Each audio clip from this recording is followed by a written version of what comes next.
Okay बच्चों, बेटा ये क्या है कि अपन को ना बेटा कोर्स अब तुमने बोला है तो आने वाले 10 दिन में अपन को कंप्लीट करना ही है। तो सैलरी हेड बाकी है, वो अपन को थोड़ा सा टाइम लग जाएगा। 10 दिन के बाद अपन सैलरी हेड को लगातार 2-4 दिन में कंप्लीट कर लेंगे। तो अपन क्या कर रहे हैं कि जो इनकम टैक्स के डिडक्शन फ्रॉम जीटीआई जैसे अपना चैप्टर चल रहा है अभी, तो वो ख़त्म होने के बाद बेटा इनकम टैक्स के अंदर अपन को 2 चैप्टर पढ़ने हैं कुल ही, जिसका नाम है एक का नाम है इनकम टैक्स रिटर्न्स और एक का नाम है टीडीएस। तो बेटा मैं एक चैप्टर अभी मोबाइल रिकॉर्डिंग से चालू कर देता हूँ ताकि साइमल्टेनियसली ये चैप्टर जल्दी से कंप्लीट हो जाएगा। और deduction from gross total income के बाद कुछ भी प्रैक्टिकल वैसे भी बाकी नहीं रहेगा। तो ये जो चैप्टर है इनकम टैक्स रिटर्न वाला, ये केवल एक प्रोसीजरल चैप्टर है, क्योंकि हम इस चैप्टर में सीखने वाले हैं कि इनकम टैक्स रिटर्न किसको कब तक कैसे भरने हैं। तो इसीलिए अपन ये लेक्चर भी चालू कर रहे हैं। तो मैं आपको इसका रिकॉर्डिंग भेजता जाऊंगा साइमल्टेनियसली, और डेली आपका जो L2C से आ रहा होगा वो भी आता रहेगा।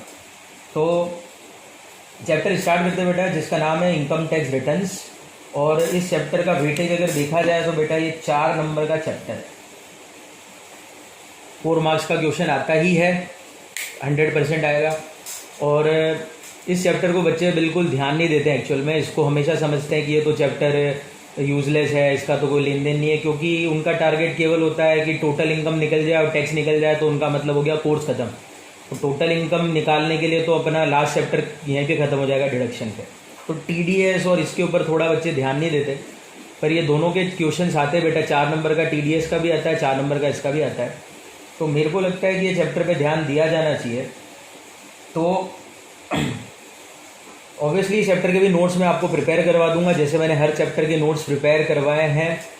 और 4 नंबर के लिए जितना मैं आपको समझा रहा हूँ, जितना मैं लिखवा रहा हूँ, उतना आप पढ़ लीजिए। 100% 4 नंबर का जो क्वेश्चन बैठेगा वो इसी टॉपिक्स में से बैठ जाएगा।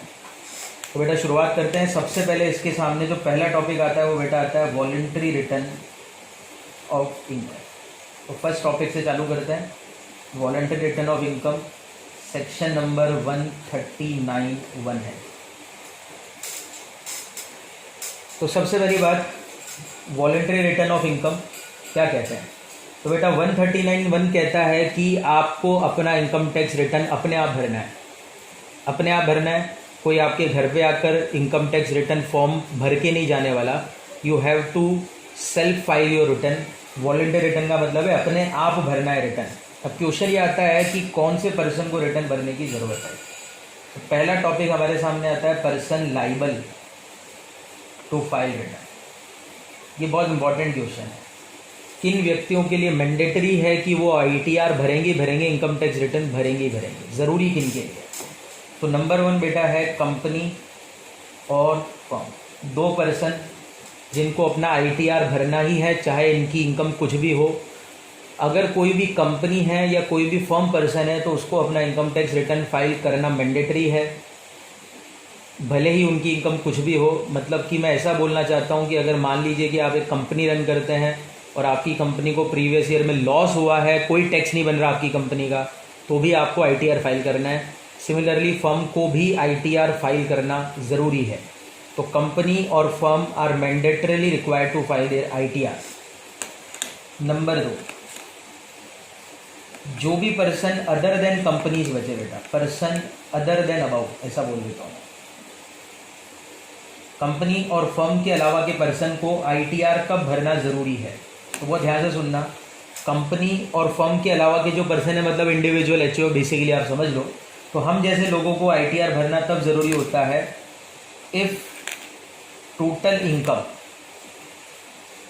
Before claiming deduction of chapter 6 से। चैप्टर 6 से बेटा आपको याद है 80C से 80U and exemptions of 54 series. ये जो है ना, ये वाला पॉइंट, ये अमेंडमेंट के कारण ऐड हुआ है। तो इस चैप्टर में बेटा अमेंडमेंट भी खूब है, तो ये अमेंडमेंट के कारण ये लाइन ऐड करी है, एक्सीड बेसिक एग्जम्पशन लिमिट। ये है बाकी सब पर्सन का ITR भरने का क्राइटेरिया।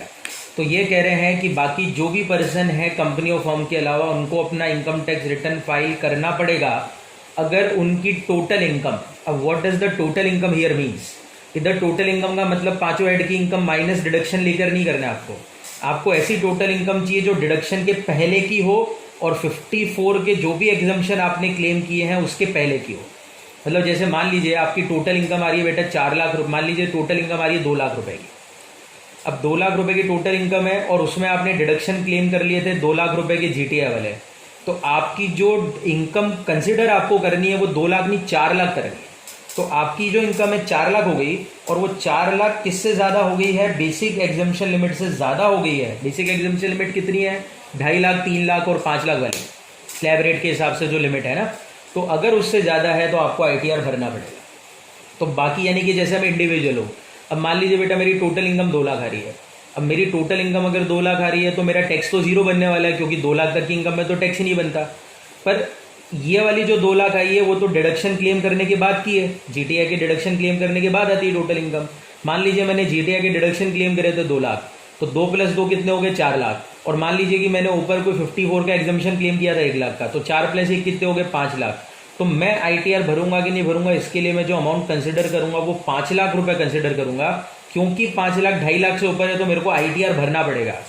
आईटीआर भरने का मतलब ये नहीं कि टैक्स देना पड़ जाएगा, क्योंकि देखो टोटल इनकम तो 2 लाख है, टैक्स तो नहीं बनेगा मेरा, पर आईटीआर तो भरना पड़ेगा। तो ये आपको बड़ा इंटरेस्टिंग पॉइंट ध्यान रखना है, क्योंकि बाकी सब लोग क्या करते हैं कि ज़्यादातर टीचर्स या क्लासेस में क्या बोल देते हैं कि बाकी सारे पर्सन को इनकम टैक्स रिटर्न तब भरना है जब उनकी टोटल इनकम बेसिक से ज़्यादा हो।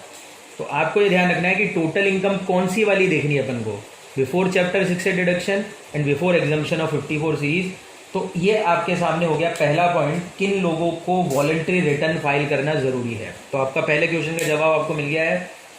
जवाब क्या है, कंपनी और फर्म को भरना ही है कुछ भी हो जाए, और बाकी सारे पर्सन को आईटीआर तभी भरना पड़ेगा जब उनकी टोटल इनकम, कौन सी टोटल इनकम, चैप्टर 6 से और 54 की जो एग्जम्पशन है उसके पहले की जो टोटल इनकम है वो बेसिक एग्जम्पशन लिमिट से ज़्यादा हो जाए तो उनको आईटीआर भरने की ज़रूरत है।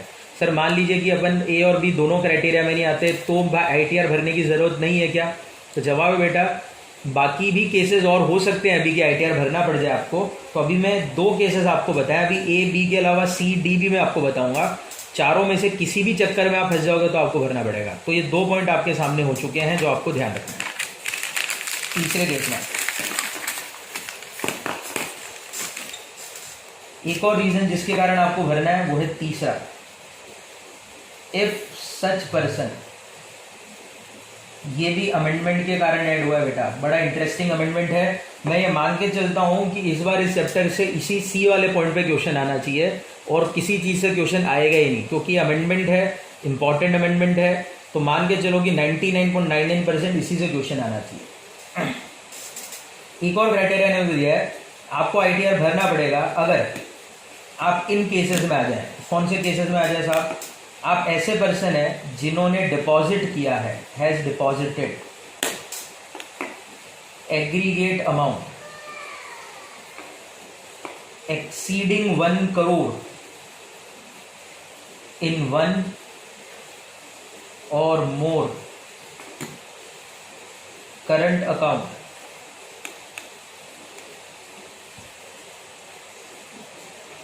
इन द प्रीवियस ईयर। पहला केस, मान लीजिए बेटा कि आप ए केस में भी नहीं आते, बी केस में भी नहीं आते, मतलब आप कंपनी और फर्म नहीं है और आप बी केस में नहीं आते, मतलब टेक्निकली देखा जाए तो आप बी केस में नहीं आते, यानी कि आपकी टोटल इनकम वाला लफड़ा नहीं, ठीक है। पर अगर बाय चांस आपने साल भर में जो पैसे जमा कराए हैं अपने करंट अकाउंट में, सेविंग अकाउंट नहीं बात कर रहा हूँ, करंट अकाउंट में, जो बैंक में आपके करंट अकाउंट है, चाहे एक हो या एक से ज़्यादा करंट अकाउंट हो, साल भर में जो भी आपने कैश जमा कराया उसके अंदर अगर उसका एग्रीगेट अमाउंट 1 करोड़ से ऊपर है तो आपको आईटीआर भरना पड़ेगा। यानी से फॉर एग्जांपल बेटा, मान लीजिए कि मैं एक इंडिविजुअल हूँ और मैं बी केस में नहीं आता, बी केस में नहीं आता मतलब मेरी टोटल इनकम जीटीआई के डिडक्शन के बाद वाली जो भी है, मतलब वो बेसिक से कम आ रही है, पर मैंने करंट ईयर में करंट अकाउंट में अपने साल भर में 1.5 करोड़ रुपए कैश डिपॉजिट किया था, तो ऐसी परिस्थिति में मेरे लिए ज़रूरी है कि मुझे आईटीआर भरना पड़ेगा। ये पहला केस आपके सामने। बी पॉइंट, केस नंबर 2 इसमें आता है, has incurred expenditure of an amount aggregate ही बोल देता बेटा, इसमें भी एग्रीगेट ही देखेंगे। Of aggregate amount exceeding 2 lakh for himself or any other person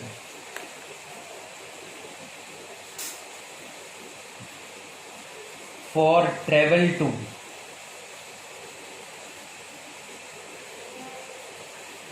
foreign country, travel to foreign country. Amendment number 2 है बेटा ये। अब ये क्या कहते हैं, बाई चांस मान लीजिए कि आप ऐसे व्यक्ति हैं जिन्होंने साल भर में विदेशी यात्रा के लिए, खुद की विदेशी यात्रा हो या किसी की भी हो, 2 लाख रुपए से ज़्यादा खर्च करे हैं, तो भी आपको ITR भरने की ज़रूरत है। तो केस नंबर यानी कि सी पॉइंट का सेकंड कैटेगरी हो गया। ऐसे व्यक्ति को भी ITR मैंडेटरी भरना है जिन्होंने टोटल मिलाकर साल भर में जो विदेशी यात्राएं की है, खुद की या दूसरों के लिए भी खर्चा आपने किया हो, उस विदेशी यात्राओं का जो टोटल खर्च किया गया है वो 2 लाख से ज़्यादा है, तो भी आपके लिए ITR भरना मैंडेटरी है। नंबर 1। Number B case. इसके अलावा सी के अंदर आता है अब तीसरा केस, यानी बेटा सी का C, has incurred expenditure of aggregate amount exceeding 1 lakh towards electricity। साल भर में जो बिजली के बिल आपने भरे हैं वो 1 लाख रुपए से ज़्यादा के हैं।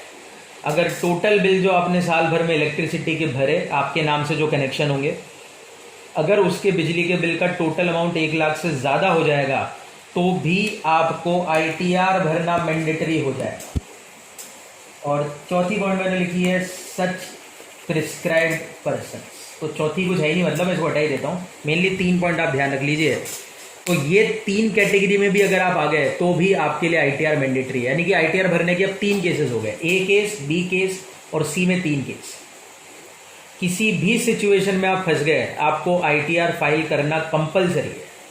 ये बेटा ध्यान रखना, मैं ऐसे पर्सन के नाम बता रहा हूँ जिनको ITR भरना कंपलसरी हो जाए। तो मतलब मान लीजिए आपकी 1 रुपए की इनकम नहीं है, पर आपके नाम पे बिजली का बिल है, जिसका बिजली का बिल 1 लाख से ज़्यादा का आपने साल भर में भरा है, आपको ITR भरना पड़ेगा। तो ये इस अमेंडमेंट के माध्यम से ऐसे लोगों को ITR भरवाने के लिए मजबूर कर रहे हैं जो कि इनकम तो दिखाते नहीं है पर खर्चा रईसों जैसा करते हैं। तो उनके लिए 1 करोड़ रुपए करंट अकाउंट में जमा कराना एक बहुत रईस आदमी का खर्चा है। विदेश में 2 लाख से ज़्यादा की यात्रा पे खर्च कर देना रईसों का खर्चा है। बिजली के बिल में 1 लाख से ज़्यादा का भर देना रईसों का खर्चा है। ये सभी अमाउंट बेटा एग्रीगेट है, एक बार में 1 करोड़ नहीं जमा कराने की बोल रहा हूँ। आपने साल भर में 10 बार जमा कराया 20-20 लाख, 2 करोड़ हो गए, 1 करोड़ से ज़्यादा का जमा हो गया साल भर में, आपको भरना पड़ेगा ITR। 2 केसेस हो गए बेटा। और फाइनली चौथा और अंतिम पर्सन जिसको और ITR भरना है वो है D कैटेगरी का पर्सन। अब D कैटेगरी में कौन से पर्सन आते हैं जिनको ITR भरना है, अब उसके ऊपर आप ध्यान दें। D कैटेगरी का जो पर्सन होगा वो कौन होगा?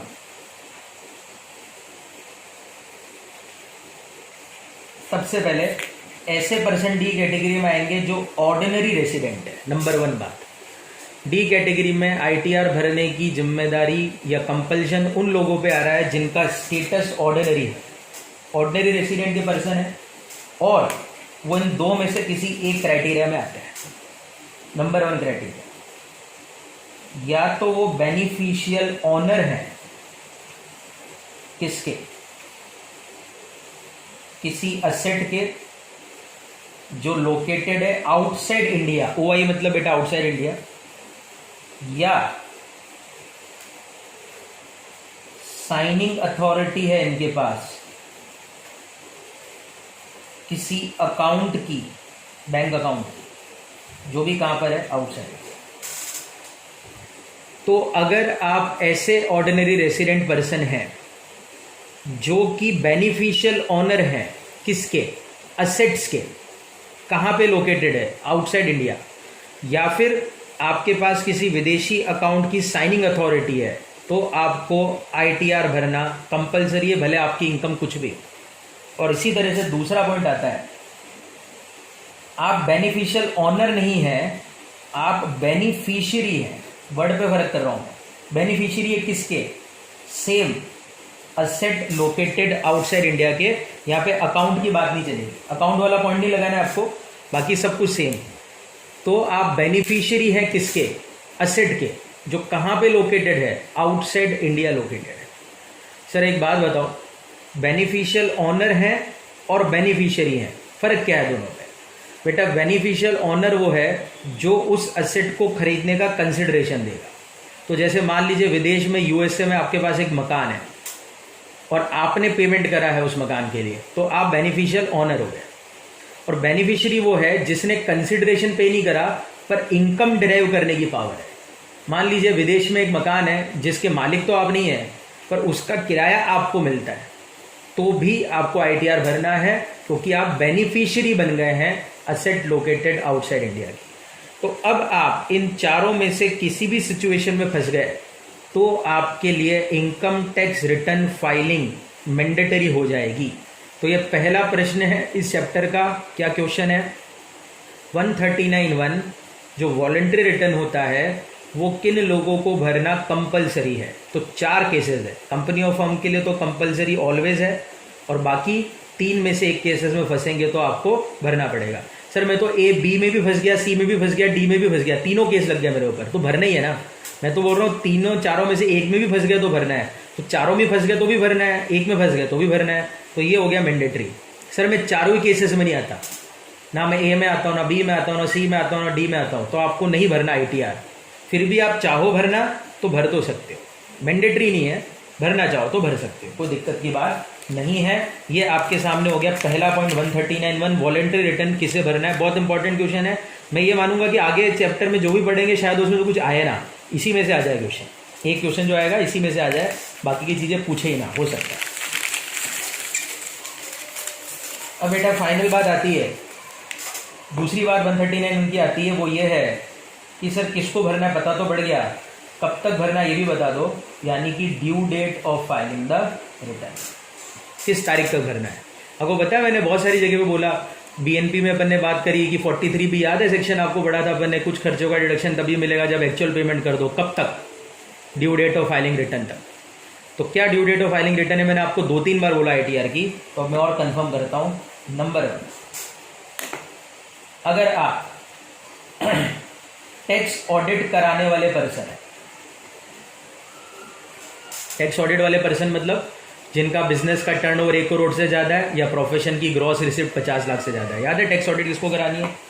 तो आप अगर टैक्स ऑडिट कराने वाले बंदे हैं, या फिर कंपनी है, या फिर आप कंपनी हैं, या फिर आप वर्किंग पार्टनर हैं, किसके? ऑब्वियसली फर्म के। कौन सी फर्म के? जो टैक्स ऑडिट करवाती है। आप अगर इन तीनों में से किसी भी केस में आते हैं तो आपको अपना रिटर्न भरना है 30 सितंबर ऑफ असेसमेंट ईयर। ये तीनों पर्सन के लिए ड्यू डेट है 30 सितंबर। मतलब जैसे 1920 में, प्रीवियस ईयर 1920 में आपके बिजनेस का टर्नओवर 1 करोड़ से ऊपर हो गया तो आप टैक्स ऑडिट वाले बन गए। तो आपको बेटा अपना आईटीआर भरना है 30 सितंबर 2020 तक। कंपनी है अगर आप, तब तो भाड़ में जाओ, कुछ भी हो जाए, आपको रिटर्न 30 सितंबर तक ही भरना है। और मान लीजिए कि 1920 में आप एक फर्म XYZ जिसका टर्नओवर 1 करोड़ से ऊपर है, तो फर्म को तो अपना रिटर्न 30 सितंबर तक भरना ही है, टैक्स ऑडिट करवा रही है फर्म। और अगर आप वर्किंग पार्टनर है तो आपको भी अपना रिटर्न कब तक भरना है? 30 सितंबर तक ही भरना है। और बाकी जो भी पर्सन बच गया, एक और चीज़ बता दो, सॉरी, इसके अलावा ऐसे असेसी, दूसरा केस, जिनको 92E की रिपोर्ट फाइल करनी होती है। अब ये सेक्शन आपके कोर्स में नहीं है, 92E क्या होता है ये है ही नहीं, तो इसीलिए इस पर्सन का जो कानून है, इनको रिटर्न भरना होता है बेटा 30 नवंबर तक ऑफ असेसमेंट। तो क्योंकि 92E आपके कोर्स में नहीं है तो ये वाला डेट किसी काम के नहीं आपके लिए, क्योंकि 92E में कौन सी रिपोर्ट भरी जाती है ये आपके कोर्स में नहीं है। तो जिनको भरनी होती है वो रिपोर्ट वो 30 नवंबर तक भरते हैं, तो ये पूछेंगे भी नहीं आपसे, ठीक है। तो आपसे पूछेंगे एक तो ए वाली, और फिर ए और बी में जो पर्सन नहीं आ रहे उनको मैं डाल रहा हूँ अदर, तीसरी डेट, और ये सभी पर्सन अपना रिटर्न भरेंगे 31 जुलाई तक असेसमेंट ईयर। तो ये 3 डेटें हो गई, 30 सितंबर तक, 30 नवंबर। ये 2 में कौन भरेंगे मैंने बता दिया, जो बच गए वो सभी व्यक्ति अपना ITR 31 जुलाई तक भरेंगे। ये हो गई आपकी due date of the filing return. यानी कि बेटा आपका जो पहला सेक्शन है वॉलेंट्री रिटर्न किसे और कब तक फाइल करना होता है, वो यहाँ पर क्या हो जाता है, दी है। तो ये लेक्चर फर्स्ट हमारा कंप्लीट हो गया। 2 4 5 लेक्चर इसके बना देंगे ताकि ये चैप्टर अपना साइड बाय साइड खत्म हो जाए, तो थोड़ा सा अपन बहुत जल्दी से निपट जाएंगे। तो इसको आप कंप्लीट कर लीजिए side by side. Thank you very much.